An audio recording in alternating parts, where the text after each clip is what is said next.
Saya fraksi PDI Perjuangan, fraksinya pemerintah. Kalau gara-gara saya ikut menolak kenaikan BPJS ini, saya harus dipecat oleh partai saya. Saya tidak apa-apa karena ini demi rakyat. Teman-teman wartawan membela yang benar, jangan membela yang bayar. Kita nggak mau lagi ya dibohongin, ditawar-tawarin kayak anak kecil. Ke rumah sakit melihat bagaimana mereka nggak bisa dilayani karena BPJS-nya belum bayar lunas, karena mereka harus hutang bayar sekolah, belum lagi terkena musibah banjir, semuanya hanyut, barang semuanya hilang. Kalau itu dialami oleh Bapak dan Ibu, apa yang akan Bapak Ibu rasakan? Bersyukur Bapak dan Ibu ini pejabat memiliki harta, memiliki banyak kemewahan. Bagaimana dengan rakyat kecil? Jadi kalau Bapak datang rapat di sini, kami undang, kemudian hanya memberikan, pertama, dikatakan tidak bisa diintervensi. Kedua, tidak ada solusi. Lalu apa gunanya Bapak datang ke sini? Bapak jangan sadar posisinya apa? Nah, sehingga karenanya mungkin kepada BPJS kalau sampai mengeluarkan itu, saya minta Bapak keluar dari ruangan ini. Masa negara sebesar Indonesia ini tak bisa memberikan solusi kepada rakyatnya? Ini kesimpulannya kan itu nih, nggak bisa memberikan solusi lah, ngapain kita di sini? Uangnya kan bukan di kita, uangnya kan di pemerintah. Pemerintah yang ngumpulin pajak, pemerintah yang buat aturan semua segala macam. Kita ini cuma meminta sebagai wakil rakyat ini diselesaikan. Saya udah capek ini rapat BPJS dibolak-balik ke sini nggak ada solusinya.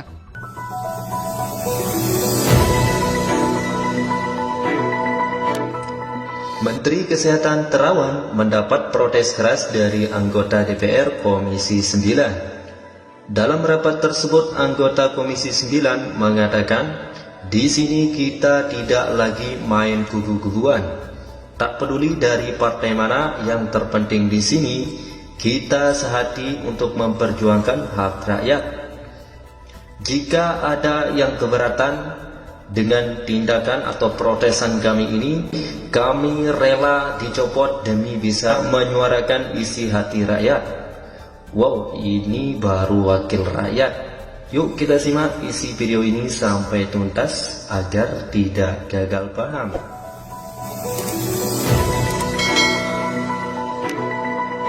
Indonesia menyambut tahun 2020 dengan sejumlah kenaikan harga, termasuk iuran peserta BPJS Kesehatan.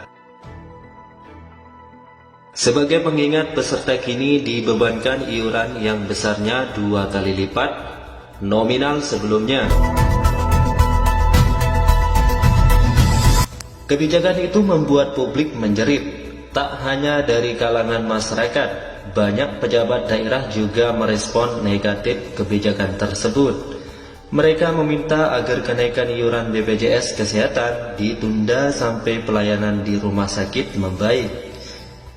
Kenaikan iuran peserta BPJS Kesehatan menjadi salah satu hal yang paling banyak menuai protes masyarakat pada 2020 ini. Saya sebetulnya sangat terusik ya dengan kutipan yang diajukan oleh Pak Menkes, halaman 3. Ya.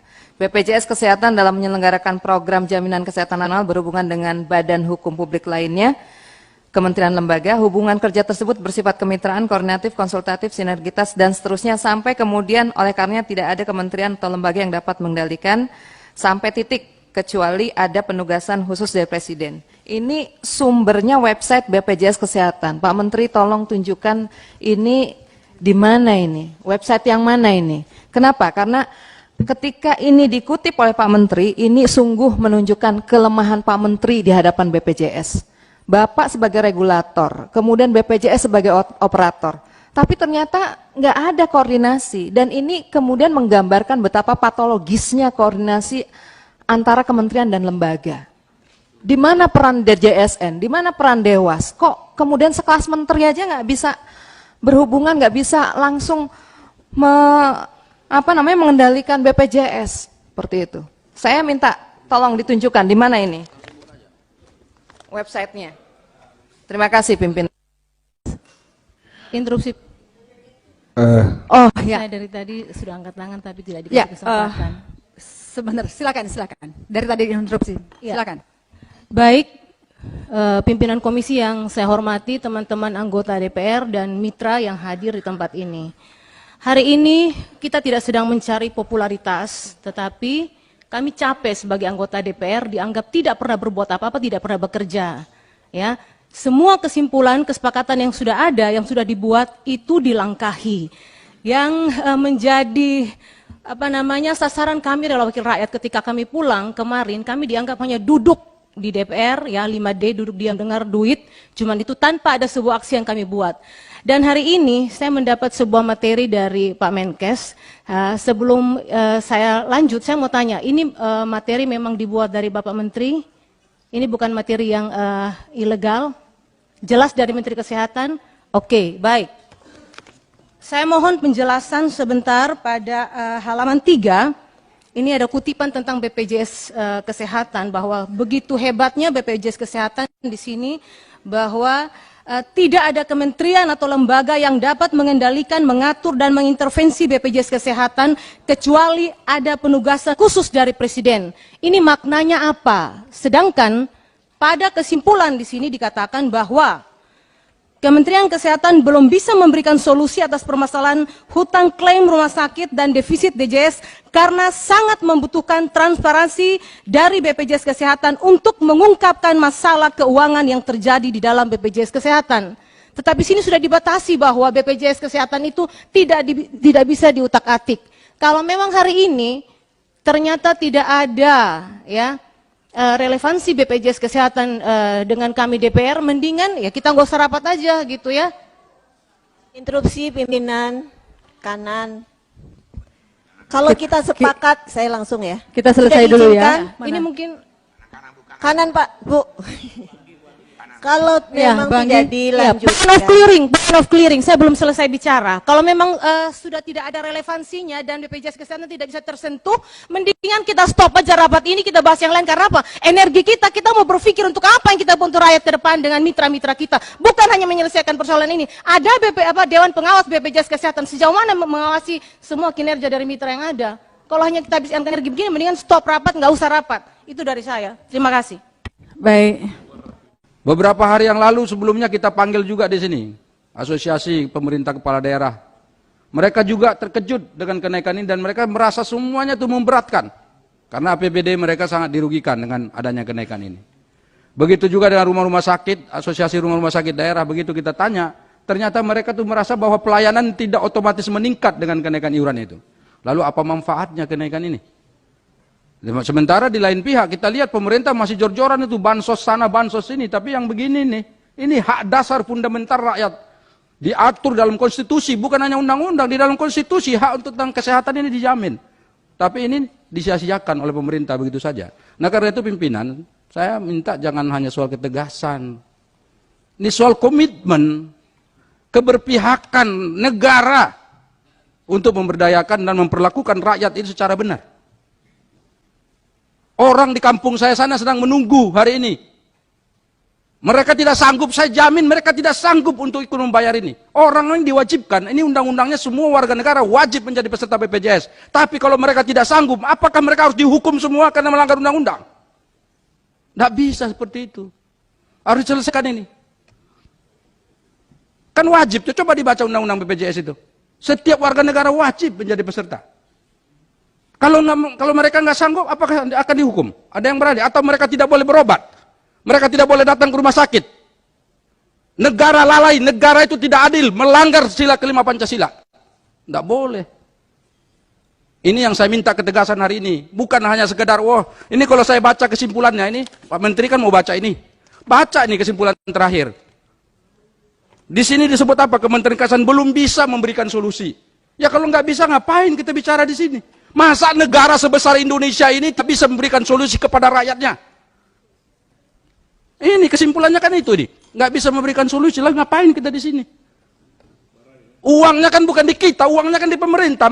Pemerintah yang ngumpulin pajak, pemerintah yang buat aturan semua segala macam. Kita ini cuma meminta sebagai wakil rakyat ini diselesaikan. Saya udah capek ini rapat BPJS dibolak-balik ke sini nggak ada solusinya. Ini saya mohon ini. Harus tegas dong, kalau enggak kan ngapain kita? Capek lagi nih, bolak-balik rapat begini terus nanti ngeles lagi. Ya nggak ada solusinya. Ini mohon pimpinan, teman-teman semua, dari semua partai kita satu di sini.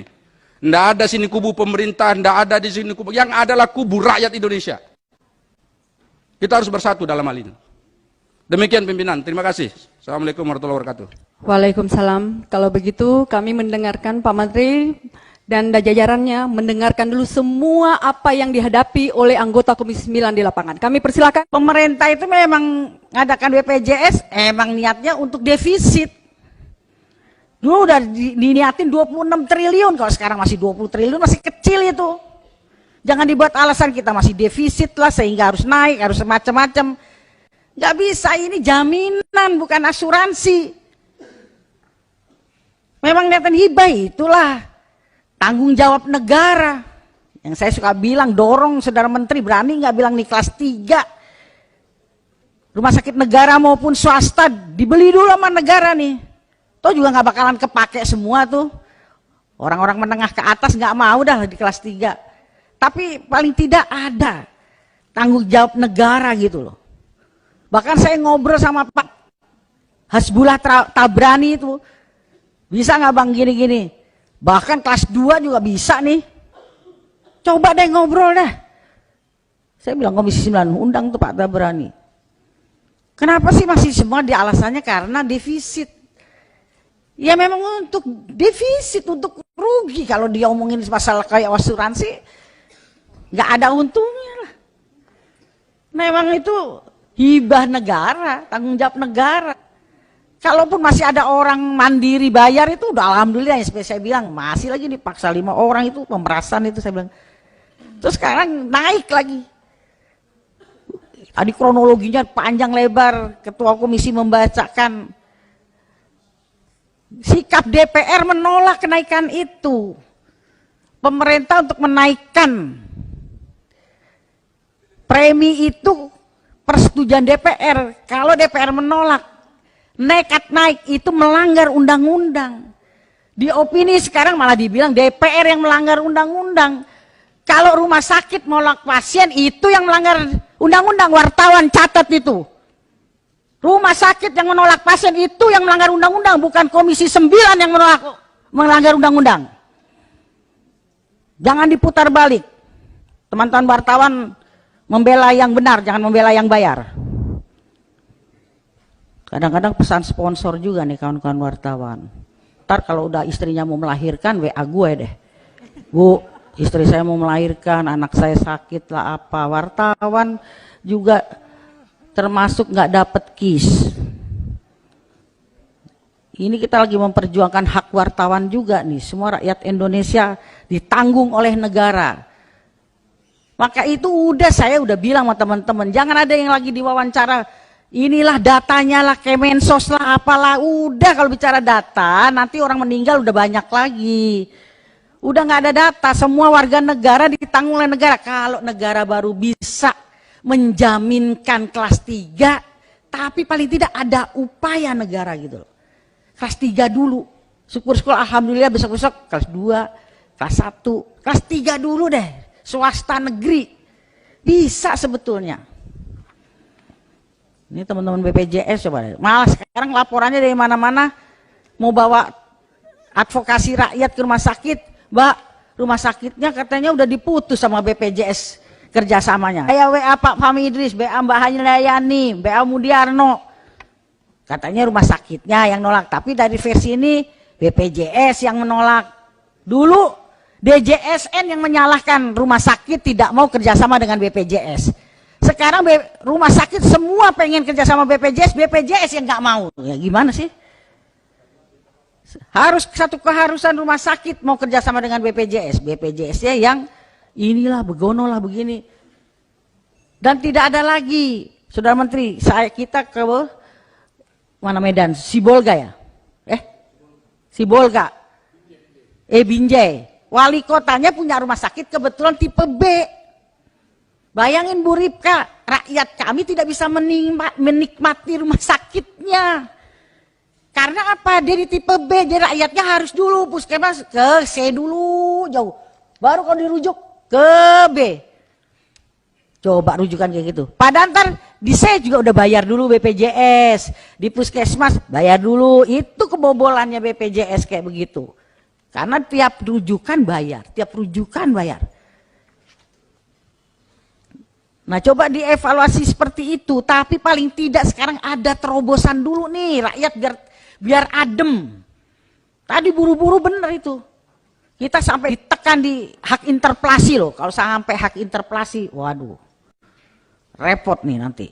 Terus ntar fraksi-fraksi nyuruh kita lobby antar fraksi. Yang paling repot saya fraksi PDI Perjuangan. Saya sampai berikrar semua teman-teman. Gak apa-apa wartawan juga catat. Saya fraksi PDI Perjuangan, fraksinya pemerintah. Kalau gara-gara saya ikut menolak kenaikan BPJS ini, saya harus dipecat oleh partai saya. Saya tidak apa-apa karena ini demi rakyat. Saya titipin anak saya sama Pak Ansori satu, sama fraksi apa lagi satu. Anak saya banyak soalnya. 2 anak Masa boleh, si Bu, 2 Tuhan anak. gak pelihara? Saya yakin burung-burung di udara Tuhan pelihara, apalagi saya umat ciptaannya. Masa dari DPR aja. Tapi kalau saya gara-gara di DPR, saya termoderasi, terdemoralisasi. Karena saya jabatan di DPR, saya bergeser untuk membela rakyat. Saya disumpahin sama rakyat, sama yang memilih saya.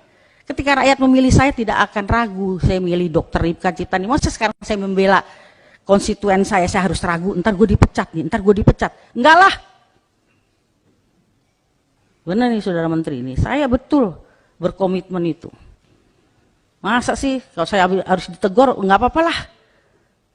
Pusing saya. Gimana ya? Orang-orang itu betul-betul, apalagi udah baca, anak yatim piatu kakak beradik jual gorengan karena sekolah nggak punya KIS. Tapi yang ini saya nggak persoalkan, yang punya Mercy dapat KIS, nggak persoalkan, itu rakyat Indonesia. Tapi yang kita persoalkan masih ada yang tidak bisa berobat, itu karena punya hak yang sama. Jadi usul konkret saya pada pimpinan, tadi Pak Saleh udah itu, kalau memang sekarang juga belum ada jawaban, ngapain kita raker? Lebih baik raker ini tutup aja, kita tutup, kita pulang. Daripada orang banyak berharap, pengen tahu hasilnya apa dari raker kita hari ini, tapi kita juga nol potul kalau kata orang Jawa. Nggak ada hasilnya. Untuk apa? Terima kasih pimpinan. Kesempatan selanjutnya kami berikan kepada Ibu Dewi Asmara. Baik, terima kasih pimpinan, rekan-rekan komisi, Menteri Kesehatan beserta BPJS. Assalamualaikum warahmatullahi wabarakatuh. Pertama-tama tentunya saya sebelum paparan dimulai tentu sudah membaca. Dan sangat terganggu rasanya bahwasanya Bapak-bapak menghadiri rapat hari ini dan Ibu sekalian, ketika saya mendapati ada kata-kata antara lain dikatakan oleh BPJS Kesehatan, oleh karenanya tidak ada kementerian atau lembaga yang dapat mengendalikan, mengatur, dan mengintervensi BPJS Kesehatan, kecuali ada penugasan khusus dari Presiden. Bahkan di akhir bagian, jadi memang saya mendahului, Kementerian Kesehatan belum bisa memberikan solusi. Jadi menjadi pertanyaan saya, Bapak tuh hadir di sini dan Ibu tuh dasarnya apa ya? Apakah tahun-tahun kemarin ketika dibentuk Dewan Pengawas dan yang lain, atau Bapak-bapak hadir ke sini, itu kira-kira dengan dasar apa? Bapak menerima anggaran, meskipun anggaran itu ditetapkan di Komisi 11, beserta Badan Anggaran menetapkannya di dalam rapat dengan Menteri Keuangan. Itu kira-kira ada nggak ya lembaganya yang ikut? Dalam hal ini saya sangat menyayangkan statement yang ada di sini. Dengan kata lain, Bapak tidak memandang, Bapak-bapak itu hadir ke sini karena apa, dan siapa yang ada di sini, termasuk diri Bapak sendiri itu siapa. Hal ini sudah terlihat ketika beberapa waktu yang lalu di media dikatakan, apabila melaksanakan rekomendasi DPR, maka itu berpotensi, baru dikatakan berpotensi melanggar. Ini sepertinya media membolak-balik, padahal rekomendasi itu datangnya dari Kemenkes. Sejak kapan kita mengatakan solusi untuk membayar selisih itu dari iuran? Tidak ada DPR pernah mengajukan itu. Dan mengapa tidak cukup gentleman bahwa Menkes mengaku itu saya yang merekomendasikan. Hanya sayang ketika itu DPR reses, sehingga tidak menyampaikan press release mengenai itu. Itu rekomendasi dari Kemenkes. Saya catat, pada tanggal 12 Desember, kalau saya tidak salah, pada tanggal 12 Desember, Pak Menkes mengatakan bahwa meskipun nanti sudah dikeluarkan Perpres 75 2019, surplus PBI itu bisa dimanfaatkan untuk membantu subsidi tingkat kelas 3. Dan itu sudah bisa. Dan itu Kemenkes tidak melanggar hukum. Nah, dan yang kami sayangkan, pada rapat tanggal 6 Januari, seharusnya Pak Menkes itu ketika rapat dengan Menko mengenai kenaikan premi, itu kan ada Menteri Keuangan, ada BPKP, ada yang lain-lain. Harusnya kan bisa meyakinkan. Kalau kemudian tidak, itu bukan rekomendasi dari DPR. DPR sudah merekomendasikan hal-hal lain. Seandainya pun rekomendasi itu dikeluarkan DPR, dalam kali ini sekaligus sebagai clearance kepada masyarakat. Segala sesuatu yang disampaikan oleh anggota DPR, dari komisi manapun, dari fraksi apapun, yang dinyatakan baik di dalam maupun di luar gedung DPR, itu memiliki hak imunitas. Selama yang dikatakan ini adalah berkaitan dengan apa yang menjadi haknya untuk menyatakan pendapat. Dan oleh karenanya, kami bersuara dan kami mengadakan rapat, tidak sekedar kami undang untuk senang-senangnya rapat dengan Bapak, rapat berhari-hari sampai pagi, karena kami ingin katakanlah cerewet seperti Bapak, yang mungkin itu Bapak sampaikan kepada menteri-menteri lain. Tetapi ini karena memang kewajiban kami parle adalah menyampaikan suara rakyat dengan rapat. Itu memang pekerjaan kami. Itulah sebabnya kami mengadakan rapat, namanya saja tugas kami rapat kerja, rapat dengar pendapat, rapat panitia kerja, rapat panitia khusus, rapat badan anggaran, dan berbagai rapat. Semua memang rapat, itu pekerjaan kami. Dan karenanya, setiap yang kami undang di sini adalah berdasarkan undang-undang. Kami bukan bekerja dan rapat-rapat tanpa dasar hukum. Kami ingatkan, dalam rapat-rapat yang Bapak diundang, kami memakai undang-undang. Undang-undang nomor 2 tahun 2018. Dan ini sudah dirubah dengan ini. Undang-undang nomor 2 tahun 2018 tentang perubahan kedua atas Undang-Undang nomor 17 tahun 2014. Perlu saya ingatkan, Undang-Undang nomor 17 tahun 2014 ini adalah Undang-Undang MD3. Adalah undang-undang yang memberikan kewenangan secara konstitusional kepada kami untuk mengadakan rapat-rapat, bahkan untuk bermitra dengan Bapak. Termasuk di sini Menkes dan BPJS. Sehingga perlu apa yang Bapak cantumkan di sini. Kalau Bapak katakan tidak intervensi, mengapa Bapak datang ke sini? Ya. Dan ini di dalam perubahan ini, tadi mungkin dibacakan, saya highlight. Di dalam perubahan, terhadap MD3 sudah ada perubahannya. Ini berupa undang-undang. Bapak bisa minta Undang-Undang nomor 2 tahun 2013. Yang intinya adalah bahwa DPR itu boleh memberikan rekomendasi dalam berbagai rapat. Tadi sudah katakan RDP, panitia kerja dan sebagainya. Dan setiap orang wajib menindaklanjuti. Apabila tidak dan mengabaikan, apabila itu menyangkut pejabat pemerintah, DPR memang bisa dapat mengadakan hak interpelasi, hak angket, hak menyatakan pendapat, atau hak anggota DPR mengajukan pertanyaan. Bahkan dalam ayat 4, pasal 74, DPR dapat meminta Presiden untuk memberikan sanksi administratif kepada pejabat negara yang berada dalam lingkup kekuasaan Presiden dan atau pejabat pemerintah yang tidak melaksanakan atau mengabaikan rekomendasi DPR. Bukan kami ingin melebih-lebihkan hak kami, tetapi ini kami ambil sebagai suatu tanggung jawab juga. Artinya ini tanggung jawab kita bersama. Jadi kalau Bapak datang rapat di sini, kami undang, kemudian hanya memberikan, pertama, dikatakan tidak bisa diintervensi. Kedua, tidak ada solusi. Lalu apa gunanya Bapak datang ke sini? Bapak aja nggak sadar posisinya apa? Nah, sehingga karenanya mungkin kepada BPJS kalau sampai mengeluarkan itu saya minta Bapak keluar dari ruangan ini. Kalau Bapak merasa tidak punya ada kapasitas di sini, kami hanya akan meneruskan dengan Kemenkes. Silahkan Bapak Ibu yang merasa BPJS silahkan keluar, kecuali Dewan Pengawas yang memang dipilih oleh DPR. Kemudian untuk Bapak Kemenkes, saya sampaikan, mungkin silahkan tutup kuping kalau BPJS, bahwa sesungguhnya berdasarkan audit BPKP masih ada Pak, masih ada dana, ya, audit mengenai DJS Kesehatan bahwa pencatatan piutang PBPU itu masih understated. Perhitungan BPJS Kesehatan itu ada 2,1 triliun. Jika mengacu pada peraturan Presiden nomor 19 tahun 2016, jumlah piutangnya adalah 5,574339 triliun. Sehingga ada selisih sebesar 3,464 triliun. Ada skenario pertama. Ini kami sudah kaji. Kebutuhan anggaran satu peserta kelas 3, Pak, kalau dibayarkan semua secara gratis, dalam 1 tahun, satu peserta membutuhkan 42.000 kali 12 adalah 504.000. Sehingga ada potensi anggaran dari selisih piutang PBPU yang dapat mengcover peserta kelas 3 sebanyak 6,874402 orang.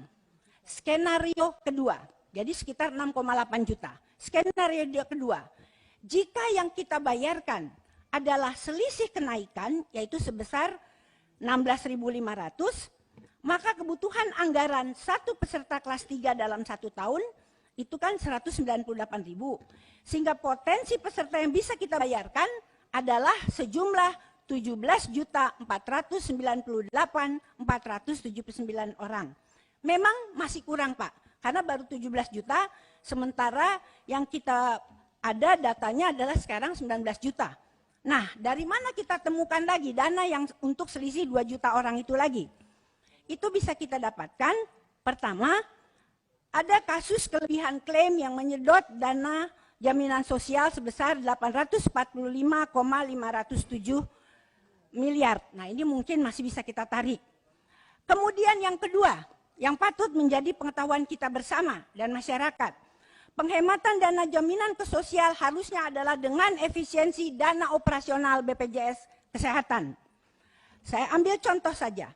Untuk tahun 2020 diperkirakan dana operasional adalah 4,07 triliun.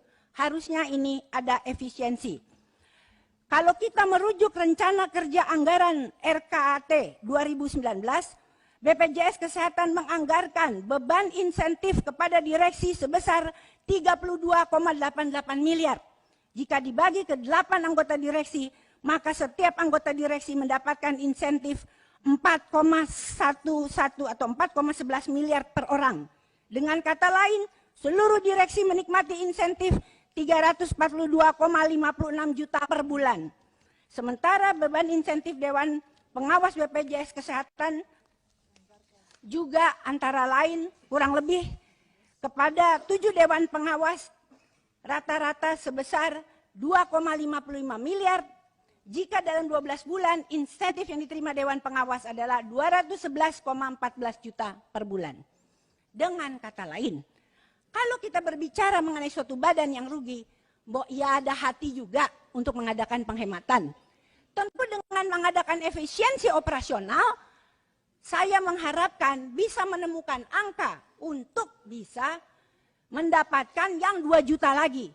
Jadi yang 17 juta didapatkan dari piutang PBPU yang masih understated, yang sebesar tadi itu adalah sekitar berapa tadi itu 3,464 triliun dan sisanya diambil dari situ. Atau seperti kata Menteri Keuangan pada rapat bersama, apabila memang masyarakat tidak mampu, silakan mendaftar untuk PBI. Nah, tolong kepada pemerintah, bagaimana mensosialisasikan ini? Bagaimana cara mendaftar? Tolong kepada dipanggil bupati-bupati. Bagaimana cara mensosialisasikannya? Ke kantor mana? Apakah di kecamatan? Apakah di desa? Apakah dana desa boleh dipakai untuk tahun ini, untuk pendaftaran, sehingga semua warga negara bisa ditanggung dengan PBI. Jadi harus ada jangan keluar. Jangan kita bicara mau maju dan sebagainya, tapi tidak diberikan jalan keluar. Nah itu kira-kira. Jadi dalam kesempatan ini, kalau kita mau meneruskan rapat hanya dengan tidak merasa bisa diintervensi, kecuali dengan presiden atau apapun yang dianggap oleh BPJS, kemudian juga tidak ada solusi, saya rasa kita nggak perlu rapat di sini. Dan untuk seterusnya, silakan. Atau ini memang dikoreksi, atau sama sekali sebaiknya kita tidak perlu rapat dengan BPJS. Silahkan berjalan sendiri.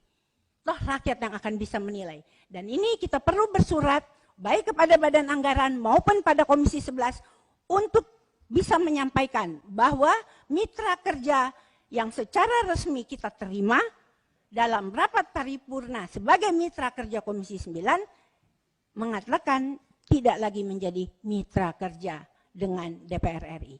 Sekian dan terima kasih. Wassalamualaikum warahmatullahi wabarakatuh. Pak Menteri dan jajaran dan Pak Dirut BPJS beserta jajaran dan semua yang hadir, ada DJSN juga yang hadir.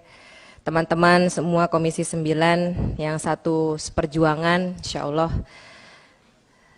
melanjutkan dari apa yang sudah disampaikan oleh teman-teman sebelumnya. Yang pertama, dengan tegas, kalau apa yang akan dipaparkan hari ini oleh pemerintah yang hadir hari ini di forum Komisi 9, rapat dengan pendapat bicara tentang iuran BPJS dengan materi yang sama persis dengan apa yang sudah dibagikan ke kita, maka tutup saja sekarang. Karena sudah bolak-balik kita tuh menerima bahan presentasi. Kita nggak sedang mau ujian disertasi, kita juga nggak sedang mau kuliah, udah selesai perkuliahan kita, ya, udah lulus.